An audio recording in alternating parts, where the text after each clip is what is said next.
नाजरीन, अगर आप आइंदा साल चावल की फसल काश्त करना चाहते हैं और आप परेशान हैं कि कौन सी वैरायटी लगाई जाए, मैं आज की इस वीडियो में आपको बताऊंगा कि आपने कौन सी वैरायटी का इंतखाब करना है और कौन सी चावल की ऐसी वैरायटी है जिससे आपको बेहतरीन मुनाफा हासिल होगा और जिसकी पैदावार भी बम्पर है।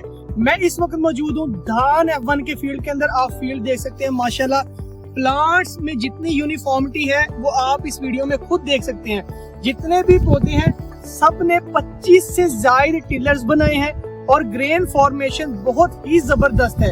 अभी ये देख लें, हमारी क्रॉप मैच्योरिटी की तरफ जा रही है। माशाल्लाह जितने भी ग्रेन बने हैं यहाँ पे सारे सबकी फॉर्मेशन बेहतरीन है।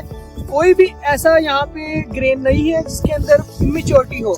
माशाल्लाह सभी के सभी मैच्योरिटी की तरफ जा रहे हैं। और सबसे मजे की चीज ये है कि ये ऐसा चावल का हाइब्रिड है जो 80 से 85 दिन के अंदर बन के तैयार हो जाता है और इसकी जो यील्ड है वो तकरीबन 110 मन फी एकड़ से 120 मन फी एकड़ तक किसान ले सकते हैं।